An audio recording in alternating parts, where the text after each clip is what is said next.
Whoever reported Hwasa to the police must feel real silly right now. And is BLACKPINK's Jennie going to perform at the Super Bowl? But imagine your company forcing you to get plastic surgery. Also, does NewJeans' God sound too much like an aespa song? All that and more on today's episode of Totally Legit K-pop News with me, Angelina. I don't know if you can hear it in my voice, but I am sick today, so just be nice to me. But before we get started, don't forget to like, comment, and share this video with the friends you don't have. And you can also feel free to skip through to whatever subject interests you the most. So let's start off with NewJeans, who recently released their song Gods for the new League of Legends Anthem of 2023. And they also released an animated music video alongside it. Now, a lot of people were quick to notice that this doesn't sound like NewJeans' typical sound, but I have heard some KDA songs and you would expect a certain level of a majestic vibe to the songs, right? Personally, I would jam out to Super Shy playing anything, but you know, at the end of the day, it's quite understandable that their sound changed to fit this vibe. But here's what some netizens had to say about it. This is aespa style. The song is good, but I keep getting reminded of Winter's voice. I wonder how it would have been with aespa singing this. It's indeed aespa style, but the song is good. They wrote this for aespa. I want to hear aespa or BLACKPINK cover this. Everyone talking about aespa. Then of course some responses. Please don't drag aespa into this just because they sang a song for a game. But if aespa sang this, they wouldn't have gotten the same type of results. Thinking you probably found these comments among hundreds of others is pitiful. And when aespa debuted, people said they copied KDA's concept. There were hundreds of comments on Melon and you're only writing a post over a few comments. That's a gaming song? I just listened to it and it was pretty good. Of course I would have preferred if aespa sang to it, but it would sound nice if any group sang it. So it seems some people agree, some people don't agree. Personally, when I first heard the song, I didn't think of aespa necessarily. I just noticed that, of course, it sounds different to NewJeans' typical sound. So I wanted to know what you think of it. Because personally, when I first heard this song, I was more reminded of Ariana Grande's God is a Woman. Hear me out. Hey, this is what you came for, born on the game boy. Yeah, they just remind me of each other, like at least the beat and that first part of the verse from Gods almost sounds like it's going to go into Ariana's verse. Do you hear it? Because my friend said they sound nothing alike. Anyways, I think it's interesting to hear NewJeans do something different. So as always, let me know in the comments below what you think of this. Do you think it sounds like an aespa song? Or do you think it just sounds like a League of Legends anthem? Or do you think it sounds like Ariana Grande's God is a Woman? Just curious, asking for a friend that I don't have. Moving on to BLACKPINK's Jennie, who was of course at Paris Fashion Week dressed in Chanel. But that's not important right now because a lot of people were noticing her interactions with Usher. It seems that they were really vibing, talking about music, with Usher even going as far as saying he wanted to work with Jennie. Okay, so it's really hard to hear. I'll just read what's written. So Jennie's saying she's recording on her new album when Usher said he wants to work with her. So basically says, if you're going to make a new album, I would love to. I feel like I would like to work with you. And she responds, oh, really? I would love to. Yeah. Right now, I'm starting recording and the recording ends. Girlie, what are you recording? I'm not gonna lie, I saw this video from the front angle. Maybe it's not exactly this conversation, but you get the gist. I saw like their interactions from the front angle and like just the way she's smiling and her energy. I honestly would fall in love with her. Like I don't even know. Like there's just something about her. It's like you look at Usher and he's like shooting his shot, like offering his world to her literally, because in the next clip we're about to see, he's seemingly offering for her to perform at the Super Bowl with him. Like I would risk it all for her too. You need a kidney? It's yours, babe. Like Usher really asked Jennie to perform with him at the Super Bowl. Look how happy she is. Let's hear this.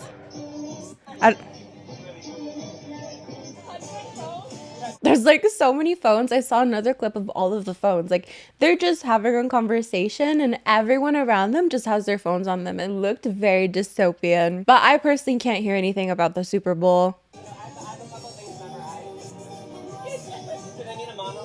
So yeah, I really didn't see where he asked her to perform at the Super Bowl. So did Usher ask BLACKPINK's Jennie to perform together at the 2024 Super Bowl? Where is he asking her that? All I hear is you're really cool. I don't know if you can decipher Super Bowl in any of those videos that we just saw, but let me know in the comments down below. Because I just heard you're really, really cool, unless cool is like bowl. You're really Super Bowl. Your Super Bowl. Come play, join me in the Super Bowl. I don't know. Previously, we covered the fact that Hwasa performed a quote-unquote suggestive act at a university festival, right? Now, is this lewd? Sure, nobody's arguing that. But many were quick to point out the double standards between what Hwasa did and what a lot of male idols do on stage all the time. I find this very interesting because, yes, what she did was suggestive. But are we supposed to call the police every time there's a performance where someone grabs their crotch on stage? I still get backlash for that comment to this day. They're like, it's not the same. Like, it's literally disgusting what she did. Like, okay, I'm not saying you can't find it disgusting, but like, keep the same energy. There's a difference between this and this, okay? I literally stan ETs. I see a lot of this. You understand what I mean? And look, I'm not the art police. I'm not gonna go around telling, male idols that they cannot do that anymore. But it's like, where do we draw the line? No, seriously, where do we draw the line with this? So I asked the question, is it only because it was at a university festival? Or is it the act itself? Because I'm really not understanding it here. But anyways, the situation did end up getting so big that the Student and Parents Human Rights Protection Coalition reported her for public obscenity. And then we heard in the news that the police were literally investigating this. An investigation. But can you guess? They found nothing to really charge her on. So here is the statement from P Nation as well as the police. Mamamoo Hwasa acquitted of public indecency charges. Can you imagine if this had become a thing, if she had actually been charged or something? It would set a huge precedent because, like I've mentioned many times before, I don't know, personally I feel like there's a difference between this and this. Do you know what I mean? So the Songneung police station in Seoul announced, in late September, we made a decision not to transfer Mamamoo Hwasa, who was accused by the Student and Parent Human Rights Protection Coalition on charges of public obscenity, resulting in no charges.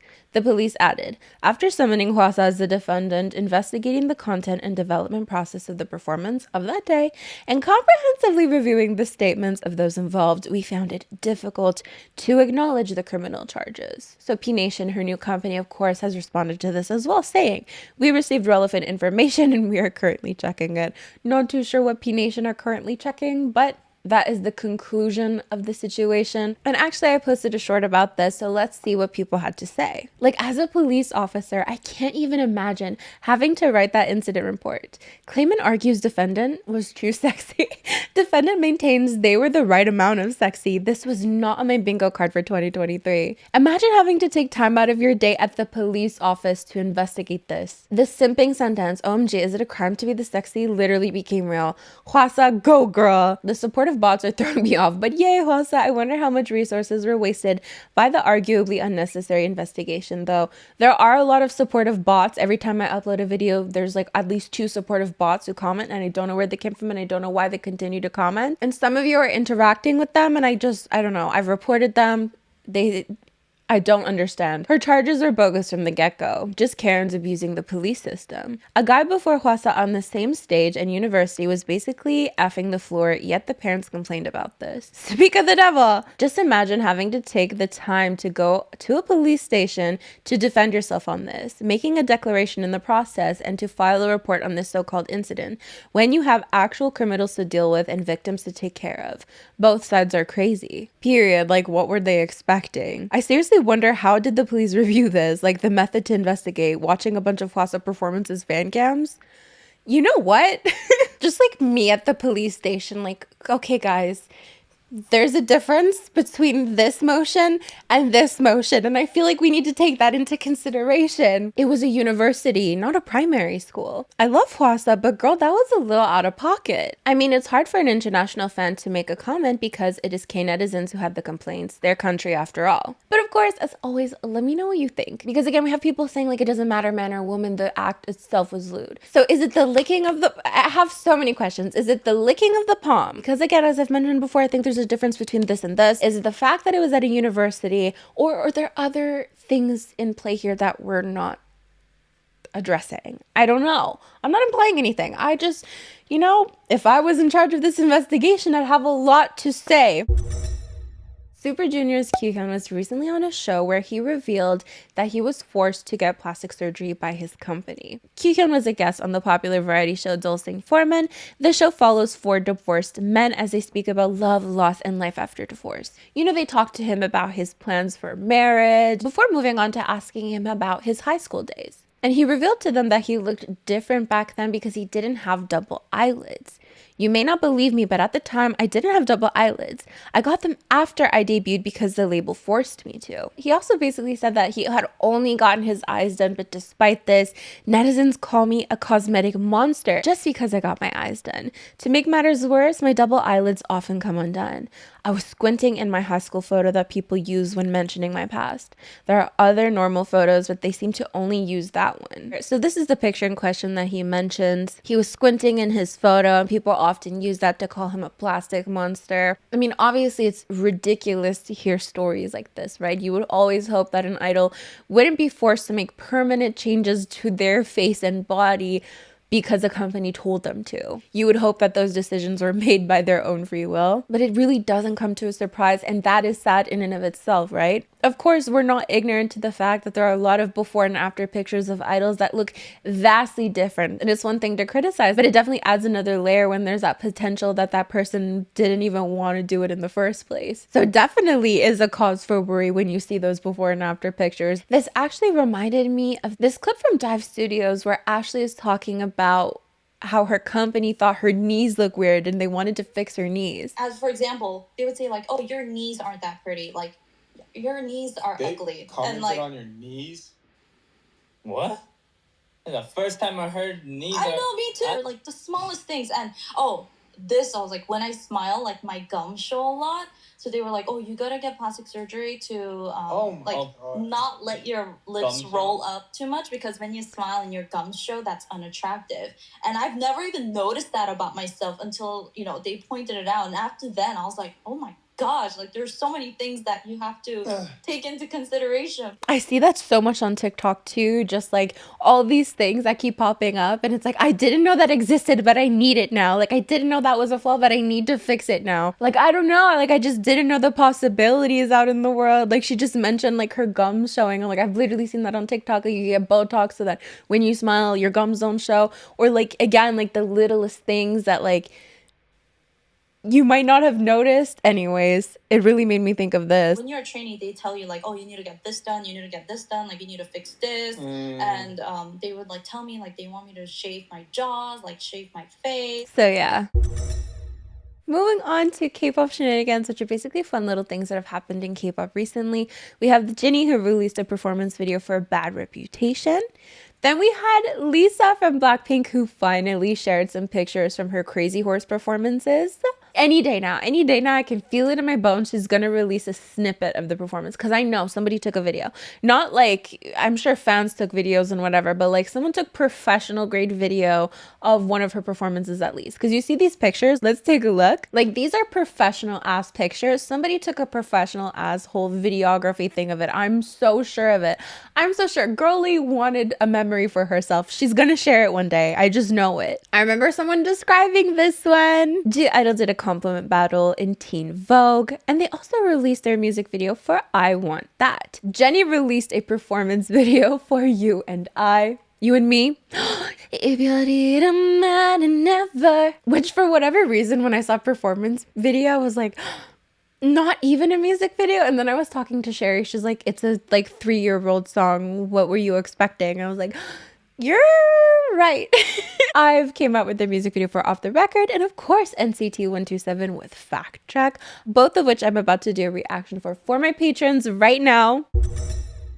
Let's move on to a little comment response section because there's just some things I need to get off my chest, okay? How to block this channel? I really don't like it. She keeps comparing Wonbin's face with other idols, which is nonsense. This comment was left on a short that I uploaded talking about how handsome Wonbin's face is. And I happened to include this clip in the short. Now, I hate to break it to you, but those two people are Wonbin. Like, that's Wonbin's face, and that's also Wonbin's face. Those are both Wonbin.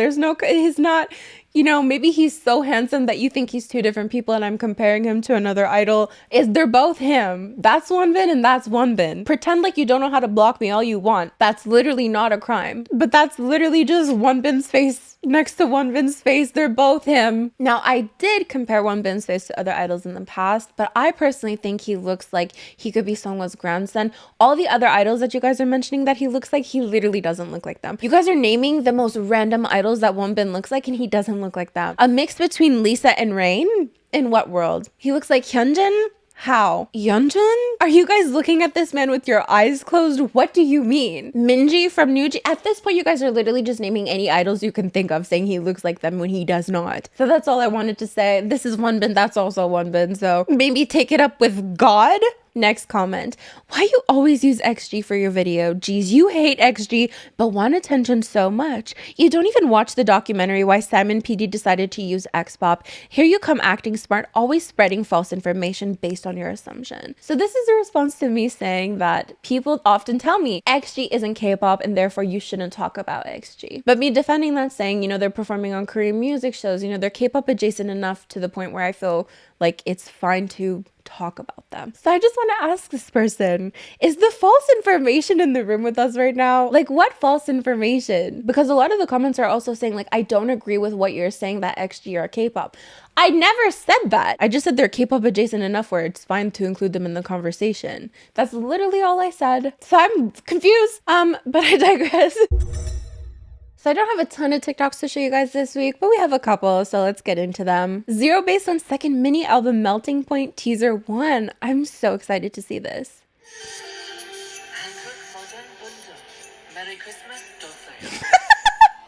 I don't know why that was so funny to me, and like I shared it with my group chat and they didn't find it funny. Like, I don't know why. Like, I don't get it. Like, I don't know Zero Base One enough to find it funny. Like, who made this? Like, I don't get it, but I still like got it in my heart somehow.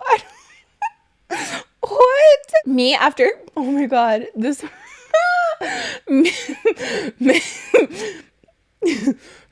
me after KQ staff catch me walking out of the styling room. I've stuffed all the scissors and hair straighteners in the building up my ass, so then don't touch someone's hair. What can I say? What can I say? What can I say? You know, me walking into science knowing that Oxygen is a Twice song. K-pop will literally help you in science, geology, ergonometry. I don't even know what that is. You know, don't deny our R square pi. UKISS 0330. Still no fucking idea what it means, but you could sound smart somewhere. Oh no, shut that up. Don't outdance all of 5th gen.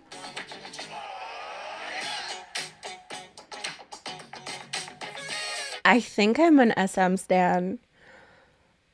I think it happened. This TikTok is so K-pop coded and I love Sami Landry, so. Shut the fuck up. It's crazy.